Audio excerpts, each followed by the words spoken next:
Hey everyone, this is Kelly with Good Dogs Minnesota, and in this video I'm going to show you how to program your EZ-Educator.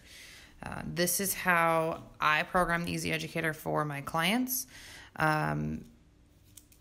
especially early on in training. So this here is your remote, also called your transmitter.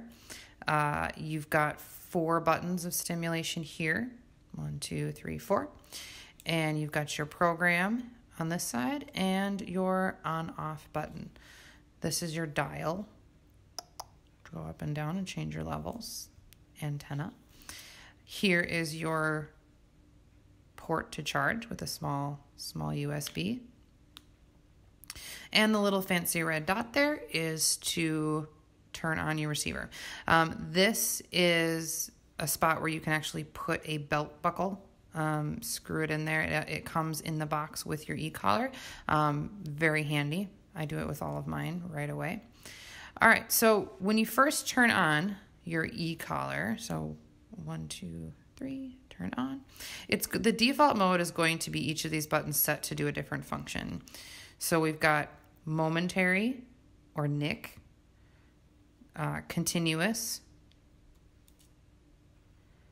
We have vibrate. And we have tone. So I believe that this button will be momentary. This button will be continuous. This button will be vibrate. And this button will be tone. To change these buttons, now you can program these to have any one of these buttons do any one of those functions. And how I will have my clients do it is actually set everything to be continuous right away. And I do that for a few different reasons.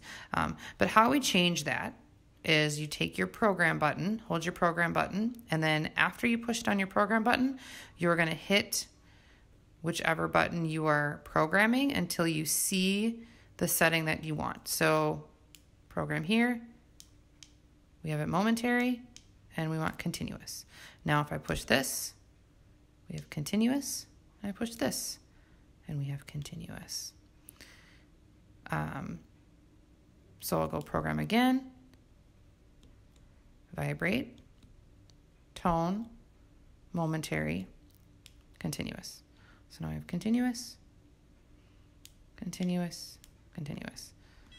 Got tone, so I'm going to push the program. 1 for tone, momentary, and continuous. This is how I set it up for my clients right away. The reason why I do that is I want my clients to choose what button that they like the best to actually push and use the e-collar with. I encourage people to use one of these two so that if you need to dial up or down, you can do it hands-free and hold at the same time and dial up and down. But certainly some people just like that front button. And I have clients that actually do pretty well doing this kind of move too. So I want them to play around with it and figure out what's the most comfortable for them and what they are going to learn the quickest and the most effectively. The other reason I do it is because it has this handy dandy belt loop on it. And when you are in the parts of training where you're probably not using the e-collar so much, you're only using it for reminders if you need to. It's super awesome to put it on your belt loop and then be able to reach down and just push any button without having to worry about what button you're pushing, because all of these buttons will do the same thing.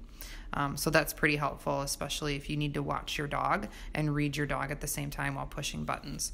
That can be really, really helpful. So to make it as least confusing as possible, that's how I set up all my clients.